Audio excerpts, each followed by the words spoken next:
Hola, buenas tardes. Aquí estamos otra vez con nuestro curso de Introducción al Cristianismo. Espero que hayan disfrutado de los anteriores episodios, las dos anteriores lecciones que hemos desarrollado, pero seguimos en el tema uno. Prácticamente, pues voy dedicando un espacio de 40, 50, una hora aproximadamente a lo que quiero desarrollar cada día. Entonces, bueno, pues este es un tema largo, pero creo que es importante que sentemos bien las bases de lo que es el estudio sobre la figura de Jesús y esta introducción al cristianismo. Como he dicho, continuamos en el tema uno, que estamos desarrollando el tema en torno a los cuatro evangelios, los testimonios más importantes que tenemos sobre Jesús. Hoy todavía seguimos en una especie de introducción. No nos atrevemos todavía a entrar hoy en lo que es cada uno de los evangelios, sino vamos acercándonos poco a poco para ir viendo la importancia de estos testimonios. Vamos, por tanto, a ver esta introducción, casi no ya al cristianismo, sino introducción a la Sagrada Escritura y concretamente al género evangelio, que es lo que vamos a ver. Primer día desarrollé la introducción a este curso y el día pasado, que era el segundo día que teníamos, desarrollé los dos primeros puntos de este tema. El punto 1.1, el Evangelio Buena Noticia, donde trataba de reflejar cómo fue utilizándose esta palabra, Evangelio, en el griego Evangelion, es decir, buena noticia, y cómo de ese uso previo al uso cristiano y que existía, digamos, en contexto, en cultura helenística y en contexto tanto griego como romano, incluso vimos en el mismo Antiguo Testamento cómo se utilizaba, fue pasando después a la misma predicación de Jesús, que es quien digamos, da origen a este uso cristiano de la palabra evangelio, como anunciando la buena nueva de la salvación que él trae, de la presencia del reino que él mismo manifiesta y que después pasa a ser un significado referido a los libros que presentan esa buena nueva de Jesús. Eso ya sería el paso último, que vemos que prácticamente a los inicios del siglo segundo, el ciento y pico, pues se empieza a hablar de los cuatro evangelios. Eso es un poco lo que veíamos en ese apartado 1.1. En el apartado 1.2 hablábamos de cómo se fueron formando los evangelios en prácticamente tres etapas. En la primera etapa, podemos decir, la base fundamental es la predicación de Jesús, sus hechos, sus milagros, sus parábolas, sus palabras en todos los sentidos, todo lo que digamos, nos da fundamento, que es la vida misma de Jesús, ¿no? Y su predicación. Bueno, esa es la primera etapa. La segunda etapa es que cuando Jesús asciende a los cielos, cuando nos deja, digamos, o deja a los primeros cristianos, a los apóstoles, a los discípulos, pues ya en su primera misión, solos, pues los apóstoles van transmitiendo y van predicando oralmente, es decir, simplemente de palabra, lo que ellos habían recibido de Jesús, lo que habían vivido con él. Esa es la transmisión oral, que es el segundo momento, el segundo periodo. Es en ese momento cuando, ya dije el otro día, se empiezan a escribir algunos textos. Por ejemplo, para el que tiene mala memoria como la mía, pues yo necesito de vez en cuando algún apunte, alguna nota para acordarme de esto que tengo que hacer o esto que tengo que contar o esta conferencia que voy a dar, pues pongo unas notas. Bueno, pues posiblemente ya existían algunas notas, algunas más amplias, otras más breves, en las cuales se relataban, por ejemplo, milagros de Jesús, se relataba la pasión, un relato más o menos detallado de la pasión, sus apariciones, dichos de Jesús, parábolas, etc. Esto es fácil que ya algunos apóstoles, algunos discípulos, en el momento en que se empiezan a dispersar y empiezan a difundir el mensaje cristiano por todo el territorio de, sobre todo de Palestina inicialmente, pero por todo el Imperio Romano, pues es fácil que se diera. Y por eso se tiene como hipótesis que se escribirían esto, pero la base fundamental es la transmisión oral. Y la tercera etapa en esa formación de los evangelios sería precisamente cuando se empiezan a escribir los 4 evangelios.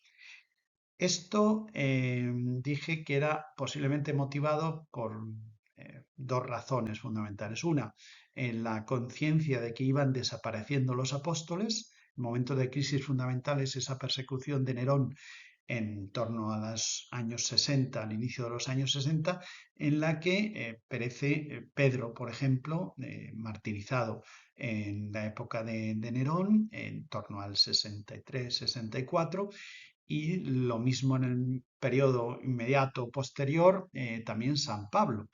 Entonces, esto, sobre todo a la comunidad de Roma, donde estaba Marcos, causaría, pues, en primer lugar, una tristeza grande, pero al mismo tiempo el temor de que se estaba perdiendo el testimonio de los primeros testigos de Cristo.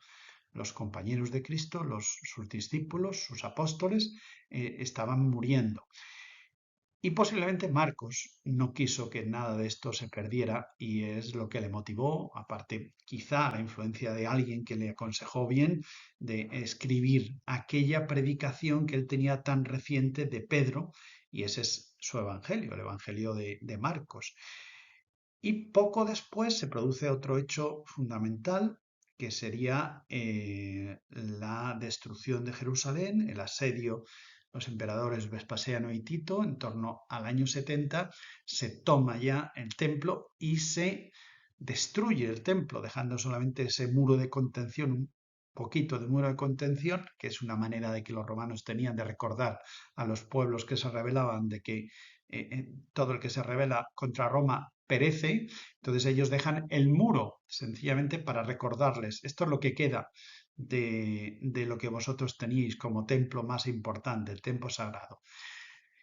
Y muchos tienen que huir antes y después, muchos tuvieron que huir de Jerusalén, porque se hacía impracticable la vida ahí y los romanos no querían que hubiera una gran masa de población judía en Jerusalén. Las comunidades cristianas en Jerusalén o en lugares cercanos se van más lejos, porque, digamos, el tratamiento de los romanos se ha recrudecido. Y eso hace que pueblen pues, lugares como Antioquía en Siria o vayan a toda la zona de Asia Menor o el resto del imperio, hasta Hispania, donde sea, ¿no? Eh, y allí se establecen estas comunidades.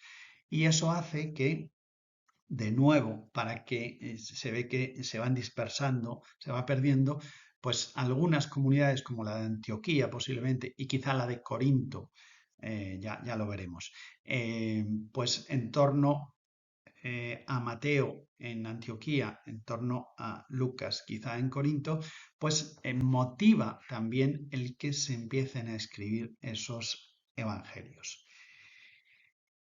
Y ahora ya lo dejamos ahí y llegamos al tercer apartado, que es la tradición sobre los evangelios, es decir, cómo se nos ha transmitido la existencia de los 4 evangelios. La tradición más antigua que nos habla de la existencia de los evangelios es de principios del siglo II. Ya se menciona, lo dije el otro día, la existencia de estos 4 evangelios que se han empezado a difundir, es decir, se han empezado a copiar. Ya sabéis que el sistema de copia antiguo no existían las fotocopias, ni existía internet, ni nada por el estilo. Entonces, eran copias manuales y eso costaba mucho dinero y tiempo, mucho tiempo y dedicación. Entonces no es fácil que existieran copias pues abundantes, pero se fueron haciendo. Las comunidades fuertes de cristianos pues querían una copia de estos evangelios según se va conociendo a inicios posiblemente del siglo segundo. Y ya entonces se empieza a hablar de los 4 escritos, los 4 evangelios de Mateo, Marcos, Lucas y Juan. El testimonio antiguo más importante es el de Papías. Este escritor, digamos, cristiano, nos dice este texto que es muy bonito por el testimonio que da y lo voy a leer, ¿no? Dice, Marcos fue intérprete de Pedro y escribió con fidelidad, aunque desordenadamente, es muy curioso eso de desordenadamente, lo que solía interpretar, que eran los dichos y los hechos del Señor. Él mismo no había oído al Señor ni había sido su discípulo, sino que fue discípulo de Pedro. Todo su cuidado estuvo en una sola cosa, no omitir nada de lo que había oído y no poner falsedad alguna en ello. En cuanto a Mateo, ordenó en lengua hebrea las sentencias del Señor y cada uno las interpretó según su capacidad. Este es el texto de Babi, un texto riquísimo y sobre que podéis imaginar su manera de expresarlo nos ha dejado, pues sí, nos ha resuelto muchas dudas, pero nos has dejado otro montón de dudas por lo que decía, ¿no? Que los escrituristas pues siempre debaten sobre lo que quiso decir Papías en este texto, ¿no?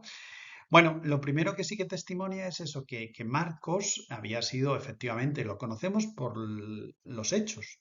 El libro histórico de los Hechos de los Apóstoles, escrito por Lucas, nos narra que Marcos fue discípulo de Pablo y también de Pedro.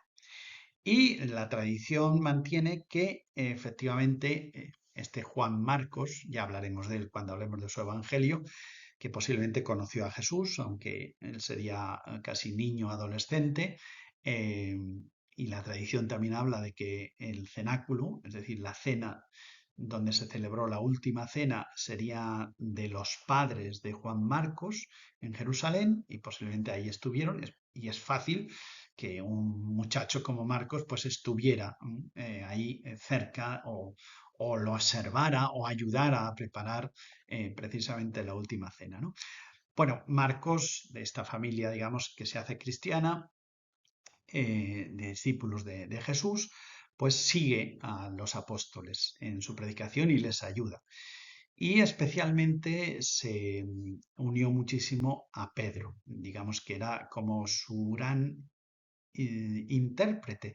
Y lo que Marcos fue haciendo en un momento determinado, igual como los que vemos la serie de Chosen, vemos que en Mateo, el Mateo que sale en la serie de vez en cuando lleva pues una tablilla donde va anotando algunas cosas que dice Jesús y después las pasaría, digamos, a limpio con más tiempo, pues igual Marcos escuchaba la predicación de Pedro. ¿Y Pedro de qué contaba? Pues toda la experiencia que él había tenido de Jesús.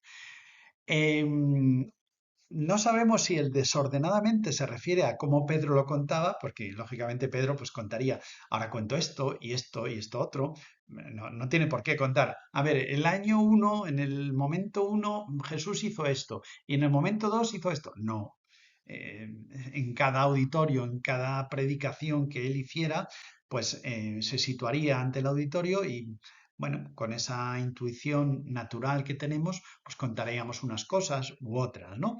Pues él hacía lo mismo de Jesús. Y Marcos fue anotando. Y luego quizá él lo ordenó a su manera. Por eso Papías dice desordenadamente. No sabemos si por Marcos o por Pedro.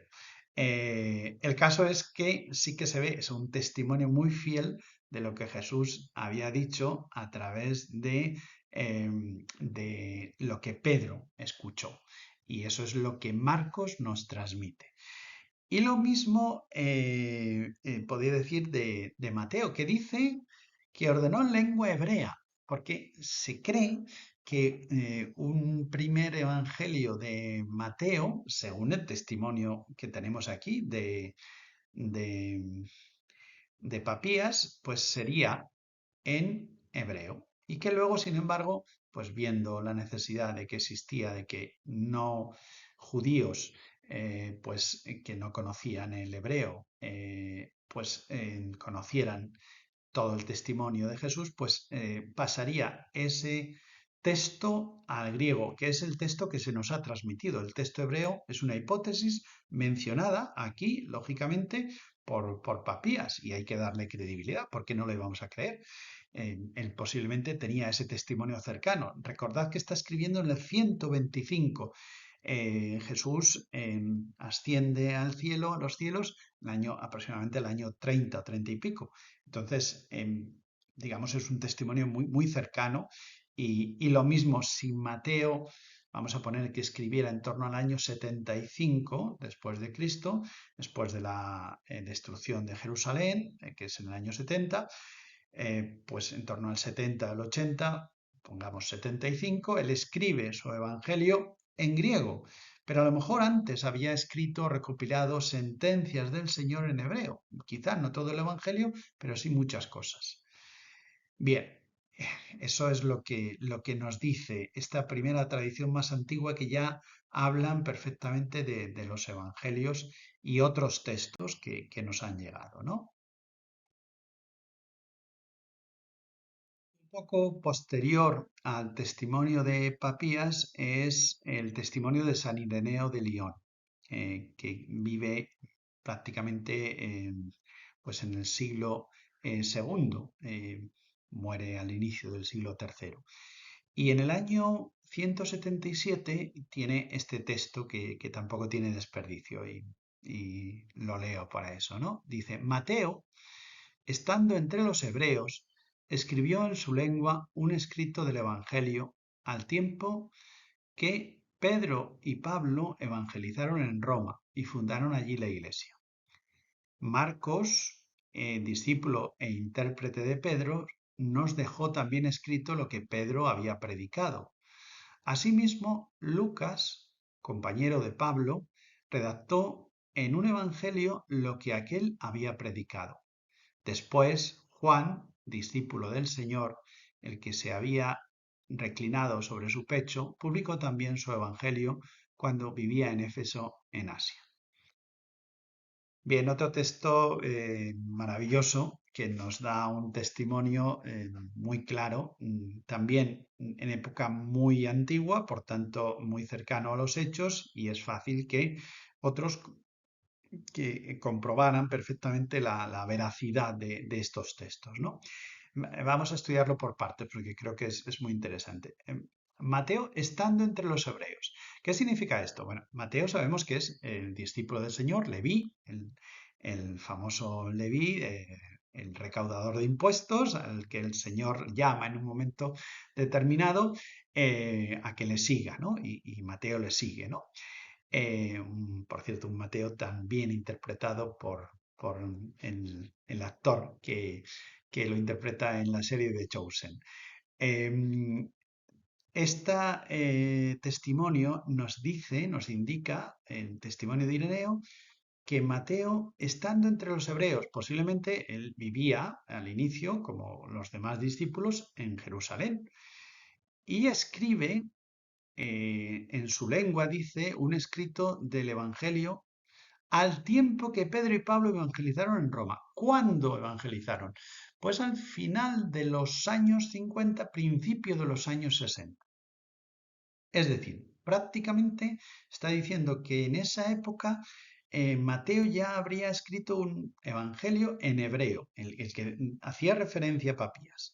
Aquí un segundo testimonio de nuevo de ese texto, que no nos ha llegado y por tanto no tenemos ninguna copia de él y ningún testimonio, pero eh, ya dos autores y de manera diferente van situando esto, ¿no?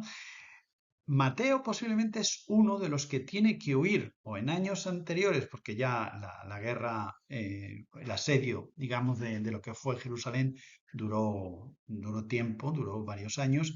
Entonces, es posible que a lo mejor años previos o al inicio de ese asedio muchos cristianos salieran, porque aquello era una situación insostenible, salieran de Jerusalén. Entonces él al inicio de los 70 se trasladaría o al final de los 60 se trasladaría a Antioquía de Siria, que es donde la tradición dice que estuvo. Y es posible que allí tradujera su texto hebreo y lo enriqueciera posiblemente ya de manera definitiva, y es el texto que nos llega, como una segunda versión de su evangelio primitivo. Marcos, al mismo tiempo posiblemente que ese Mateo hebreo, en torno al inicio de los años 60, escribe el evangelio de labios de Pedro, es decir, la predicación de Pedro, pues él lo va transcribiendo, porque Pedro, recordemos que es martirizado en torno al año 63-64. Pues es fácil que Marcos lo empezara a hacer en esos años ya y le daría, digamos, redacción definitiva en torno al año 60 y pico, podemos decir, ¿no? Y luego Lucas, compañero de Pablo, es decir, lo mismo. Este sí que no, mientras que Mateo es discípulo, Juan Marcos o Marcos conoció a Jesús casi con total seguridad.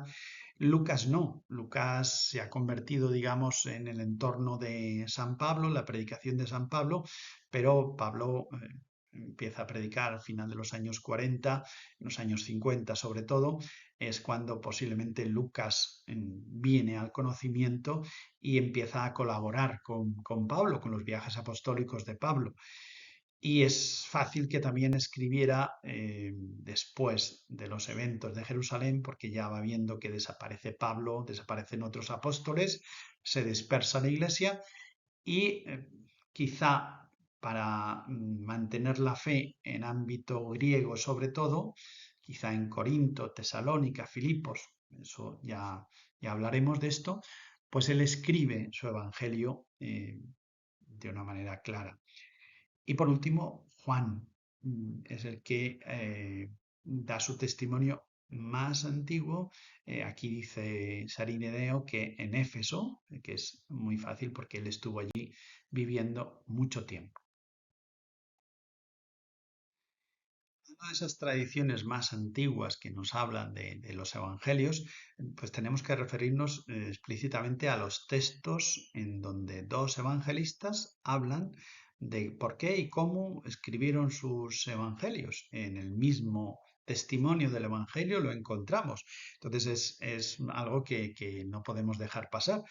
En Lucas, prácticamente en el prólogo de su evangelio, que ya creo que el otro día lo introduje, en un momento determinado dice ese texto, ¿no? Hacia Caro Teófilo, otros han emprendido esta tarea de poner por escrito lo que vimos, lo que escucharon desde el principio, y nosotros también hemos querido pues estudiarlo concienzudamente, digamos, y ponerlo por escrito de manera ordenada.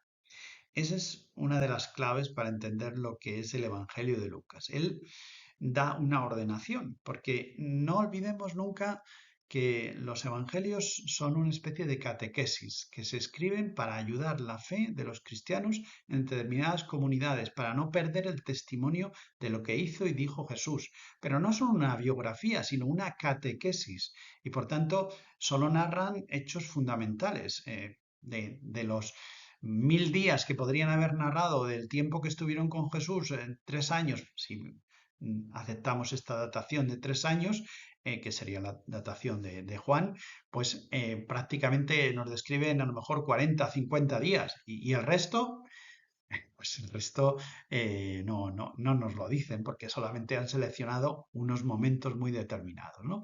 Pero él quiere decir, bueno, y es verdad, es un estudioso, digamos, griego, médico, dice la tradición que era, y entonces un hombre culto que quería ponerlo ordenadamente. Y así lo escribe y va a visitar testigos de la infancia para escribir su evangelio, posiblemente recoge las mismas palabras de María sobre la infancia, y otros testigos o testimonios de muchos discípulos, ¿no? Pensemos siempre, dices, bueno, ¿quiénes fueron los discípulos? No, están los apóstoles, pero luego Jesús tenía cientos, miles de discípulos que le conocieron, que vivieron, que estuvieron con él. Entonces, todos estos se han dispersado por todo el Imperio Romano y bueno, Lucas indaga en las distintas comunidades todo el testimonio que existe sobre Jesús. Ese es su deseo. Y Juan, al final de su evangelio, el otro discípulo que escribe su evangelio, explica la finalidad del libro. Él dice al final, el final real de Juan, que se dice, porque el evangelio de Juan tiene dos finales, al final del capítulo 20 y al final del capítulo 21. Bien, el final del capítulo 20 dice, Jesús hizo en presencia de sus discípulos otros muchos milagros que no han sido recogidos en este libro. Daos cuenta que Juan no nos cuenta lo mismo que han contado los otros. Él sí que conoce los otros. Los otros, ya hablaremos, no sabemos si Mateo conocía a Lucas ni Lucas a Mateo. Los dos conocían a Marcos, pero no es una hipótesis que se pueda sostener que uno conocía al de otro, que fueron muy contemporáneos. Pero en cambio, Juan, que escribe casi en los años 90, pues sí que con seguridad conocía lo que habían escrito ya. Entonces, cuenta otras de las muchas cosas que no se narran en el Evangelio, o a veces se narran, pero de otra manera, en los Evangelios anteriores. Y por eso dice, en presencia de sus discípulos hizo muchos otros milagros, dijo muchas otras cosas que no han sido recogidos aquí. Estos, los que sí que han sido recogidos, dice, han sido narrados para que creáis que Jesús es el Mesías, el Hijo de Dios, y para que creyendo tengáis vida por medio de él. Es la finalidad para escribir lo que ha escrito, es decir, una selección de milagros para que los cristianos combatidos y muy combatidos al final del siglo I fortalecieran su fe. Ese es el propósito del Evangelio de Juan. Para eso lo escribe, especialmente para las comunidades de Asia Menor, las comunidades joánicas que estaban pasando un momento difícil de persecución. Y llegamos al último momento, que sería en esta transmisión de la tradición sobre los evangelios, que sería precisamente eso que hemos hecho referencia continuamente, el momento de la destrucción de Jerusalén, que es un momento de crisis, pero que posiblemente ocasionó la buena nueva de la escritura de los evangelios. Es la destrucción de Jerusalén. A ver, hay que entender que no es una Jerusalén, digamos, que solo tenga sentido para los judíos. Para los cristianos era fundamental el magisterio de Jesús en Jerusalén y por tanto era su ciudad también. Y en eso sentían un dolor grande por esa destrucción, ¿no? No hay que olvidar que también eran la mayoría inicialmente de cultura hebrea. Por tanto, aquello fue una catástrofe. Y el templo, el templo de Dios, pues el templo de Jerusalén, pues para ellos era una catástrofe terrible. Pero de esos males, digamos, Dios saca bienes, que es precisamente el momento en que se inicia este empeño por escribir lo que Jesús había hecho y dicho y transmitirlo a las generaciones para que no se perdiera. Se había perdido el templo, no se recuperó nunca, ni se ha recuperado nunca, ni se podrá recuperar, parece ser, pero no querían que eso ocurriera con esto. Es curioso porque hay un paralelismo con el otro momento de crisis del pueblo judío, es la deportación a Babilonia en el año 587 a.C., que es cuando los ejércitos de Nabucodonosor arrasan de nuevo Jerusalén y deportan a la mayoría del pueblo judío, sobre todo las clases dirigentes, las clases medias, digamos, pues se los llevan a Babilonia, era una política de aquel imperio, y pues desarraigan al pueblo. Es un momento en el que aquel pueblo podría haber desaparecido, que en parte era uno de los propósitos de estas políticas, ¿no? Pero pues se mantienen unidos. ¿Por qué? Porque recuerdan las tradiciones antiguas y empieza a escribirse los textos, muchos textos de los libros del Antiguo Testamento. Es ahí, en el momento de crisis del pueblo, se agarran a la identidad, a sus historias, su tradición con la revelación de Dios. Y lo mismo aquí nos ocurre. Hay un momento de crisis también en el que dices, bueno, esto se acaba y se acaban también los primeros apóstoles. Y sin embargo, bueno, hay que mantener esa tradición y eso provoca la escritura de los evangelios.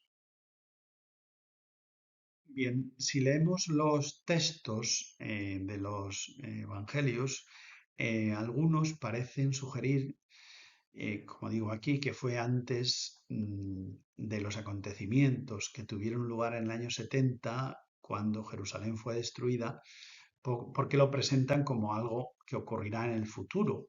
Es decir, son textos que hacen referencia a profecías de Jesús, ¿no? Ese texto de Mateo que dice: Jesús salió del templo y cuando ya se iba, sus discípulos se acercaron a él para hacerle admirar las construcciones del templo. Pero él les dijo: ¿veis todo esto? Pues os aseguro que aquí no va a quedar piedra sobre piedra. Todo será destruido.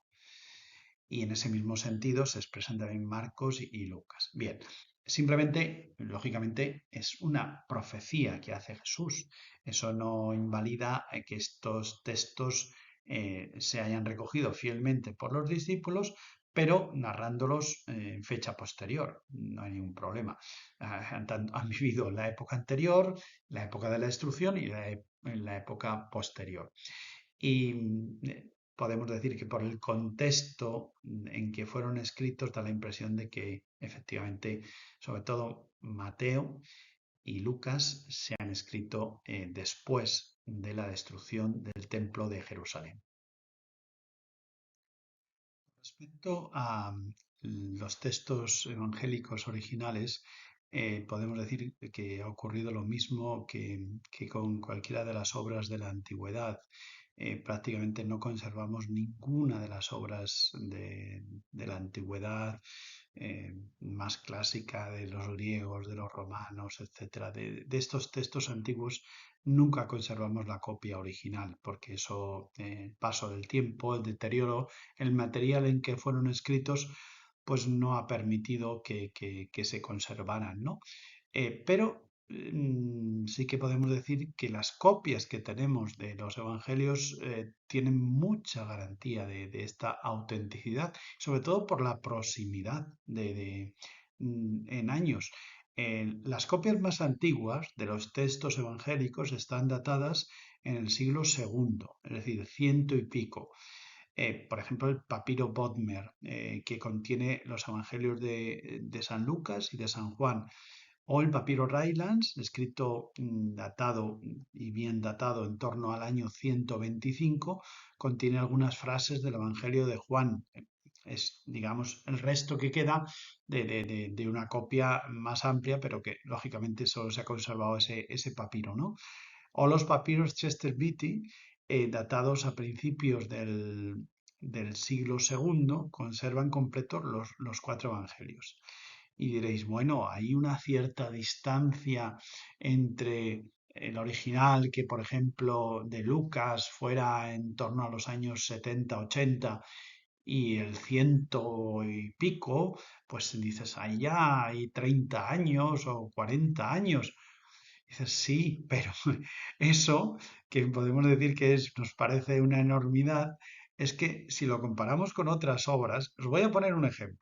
Unas obras muy conocidas como son los diálogos de Platón, el filósofo griego por excelencia, Platón. Bueno, ¿cuándo vivió Platón y cuándo escribió sus diálogos? Pues los diálogos están datados aproximadamente a finales del siglo cuarto antes de Cristo, es decir, 380 y pico, 390 y pico antes de Cristo, ¿vale? ¿Cuáles son las copias más originales que tenemos más cercanas a la antigüedad? Os asombraréis. Pues del siglo IX después de Cristo, es decir, en la Edad Media, ya viene entrada la Edad Media, y del siglo XIV después de Cristo. Es decir, ha pasado la friolera de 13 siglos entre el original y las copias que tenemos actualmente. Y nadie duda que esas copias son fidedignas de lo que escribió Platón. Nadie lo pone en duda. Nadie está diciendo, no, es que esto se ha versionado por tal filósofo que quiso. No, no, no. Hay digamos, un consenso en los estudiosos que vale, que esas copias son buenas y tenemos que creérnoslo porque si no es así. Pues entonces, al respecto y teniendo como comparación esto, las copias cristianas son no buenas, sino buenísimas, porque es que median ni un siglo, median 40 años, 50 años de las copias al original. Y por eso podemos decir, bueno, y el número de papiros y escritos antiguos que tenemos de los evangelios son varios miles. Ahora lo veremos, lo que quiero es poneros después. Pero las copias, por ejemplo, de Platón solamente son unos 150 manuscritos. No tenemos tanto. Es decir, hay una garantía muy fuerte de que lo que nosotros conservamos es realmente el original de los evangelios. Y esto es muy importante. ¿Dónde se han encontrado estos manuscritos? Pues podríamos pensar, bueno, pues será en Tierra Santa, etcétera. Bueno, sí, algunos sí, pero gran cantidad de manuscritos se han encontrado en la zona de Egipto. De nuevo remito a la dispersión después de la destrucción de Jerusalén. ¿Hacia dónde se van los primeros cristianos que huyen de esta masacre que producen los ejércitos romanos?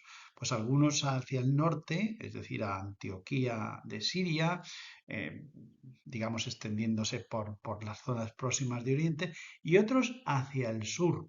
Y muchas comunidades primitivas de cristianos se establecen en la zona de Egipto. Y es ahí donde hemos encontrado sobre todo estas copias, muchísimas copias. Ahora lo veremos.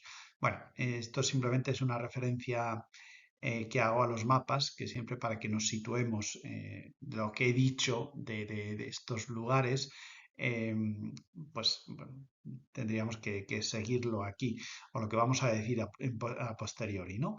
Pero sobre todo se han encontrado ahí. Y en la zona del Mar Muerto se han encontrado muchos escritos de la época cristiana y de la época previa también de copias del Antiguo Testamento, etcétera. Es decir, en las cuevas en torno al Mar Muerto, pues también hemos encontrado muchísimos manuscritos que nos ayudan, ¿no?, en la comprensión de los evangelios. Pongo este mapa para que veamos cómo se fue extendiendo el cristianismo a lo largo de los 3 primeros siglos aproximadamente.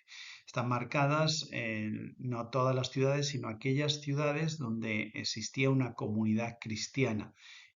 Prácticamente en el siglo I, a final del siglo I, ya existían, hay testimonios cristianos en prácticamente todas estas ciudades, para que veáis la rápida difusión del cristianismo en todo el Imperio Romano.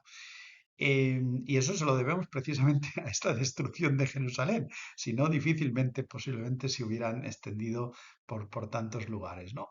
Em, Al siglo III, a fines del siglo III, prácticamente el cristianismo está muy extendido, es el verde un poquitín más oscuro, pues por ejemplo, en Hispania, en lo que es toda la Bética, pues está muy extendido el cristianismo, y también lo que es en torno a la desembocadura del Ebro y Tarragona, toda esa zona también está muy cristianizada. Lo mismo la zona de Cartago en el norte de África, la zona de Alejandría, etcétera. Son lugares donde se va a desarrollar muy pronto el cristianismo.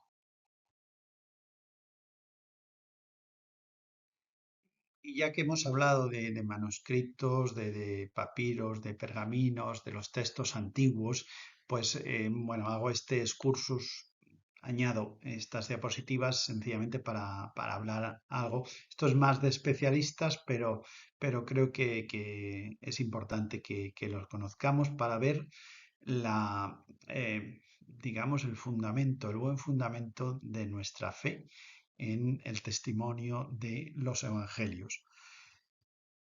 Como os decía, si de Platón contábamos unos 150 manuscritos del siglo IX y del siglo XIV después de Cristo, es decir, de nuestra Edad Media, en cambio del Nuevo Testamento contamos con más de 2.500 manuscritos, ¿no?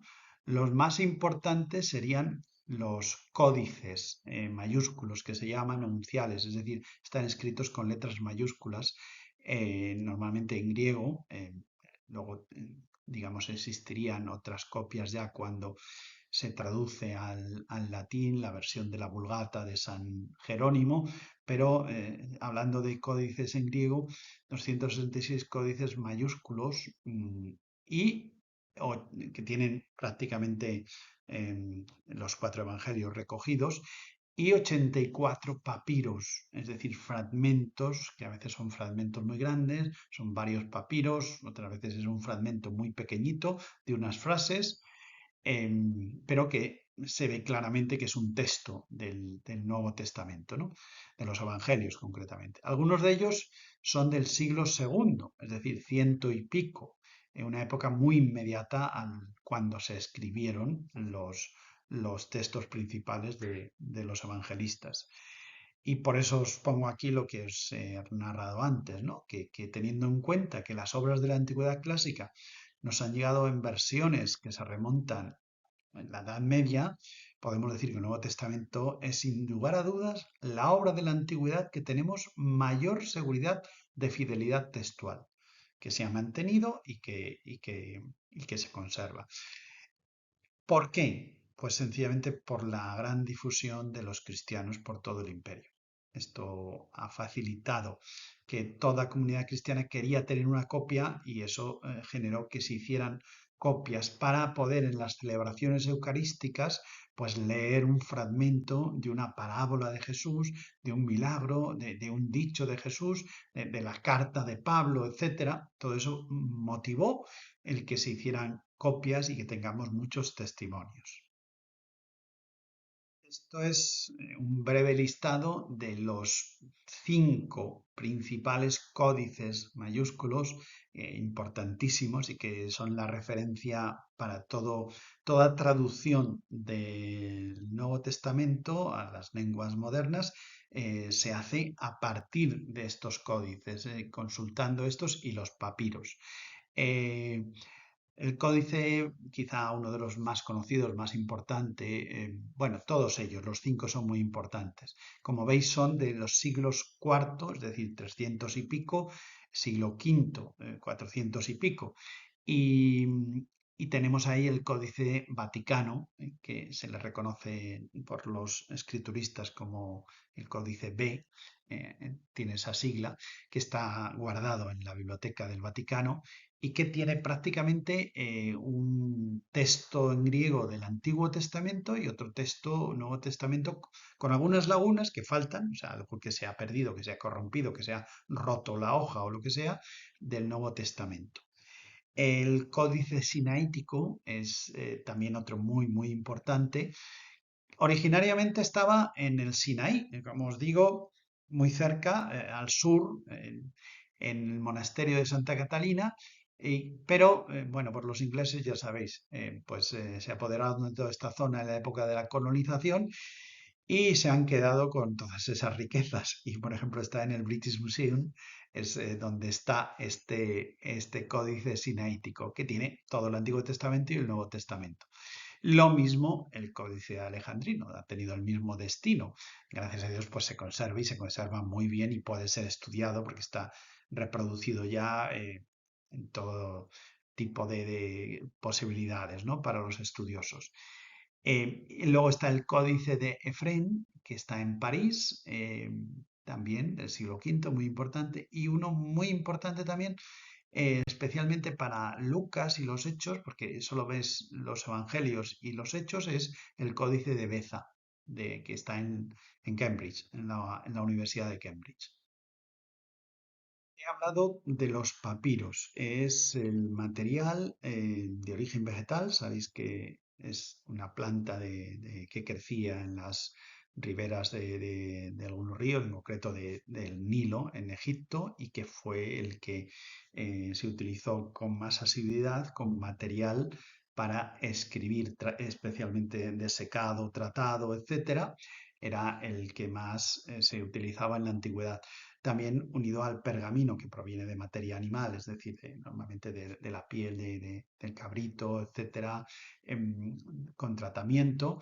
El papiro se escribía muy bien, pero tenía eh, digamos, una facilidad de que se corrompiera, de que se estropeara, de que se perdiera, pues también muy, muy grande. Y eso hace que muchas obras de la antigüedad conservadas en papiro se hayan perdido o nos quede simplemente un material mínimo. Y el pergamino era, digamos, más estable, más permanente, pero también ha tenido condiciones pues difíciles, ¿no? Y son los que, digamos, más cerca de los originales conservamos, sobre todo los papiros, ¿no? Los papiros más antiguos, que son, como digo, fragmentos. Vamos a ver en la siguiente diapositiva los más importantes. Me había olvidado de esta diapositiva. Simplemente es para que veáis un fragmento de un papiro. Aquí veis lo deshilachado que queda, pues el papiro, lógicamente deteriorado por el tiempo, y que es dificilísimo a veces que se conserven pues textos íntegros, sino que, bueno, pues te tiene que conservar de una manera muy, muy cuidadosa y tratarlo con toda delicadeza para que no se deteriore. Ahí está pues escrito en griego pues unos fragmentos, ¿no? de un evangelio, de una carta de San Pablo, etcétera. Y luego lo otro es una representación para que veáis cómo eran los rollos de papiros enlazados, digamos, encuadernados así para mantener el texto, por ejemplo, del Antiguo Testamento, un texto de los profetas o de un texto es el texto, por ejemplo, así, con estos rollos y con esas guías que permitían que se desenrollara, que le pasan a Jesús para que lea en la sinagoga de Nazaret cuando va, pues él elige, normalmente se elige al azar, pero él, bueno, escogió el texto de Isaías que conocemos.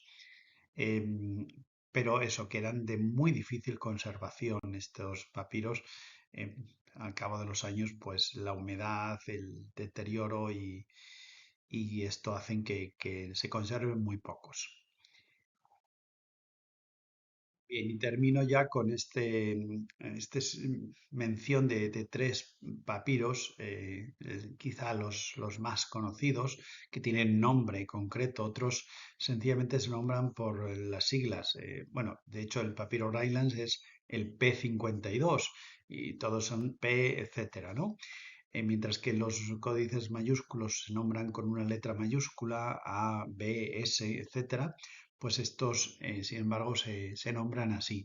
Papiro Rylands es de los más antiguos, datado en torno al 120-130, y algunos dicen que incluso si el Evangelio de Juan lo retrasamos un poco hasta el año 100, pues prácticamente dice aquí, o 110 diría el que ha escrito estas observaciones, que no soy yo, es otro escriturista, pues vendría a decir que eso, que prácticamente es una copia casi del original, porque la distancia temporal es de 10, 15, 20 años, ¿no?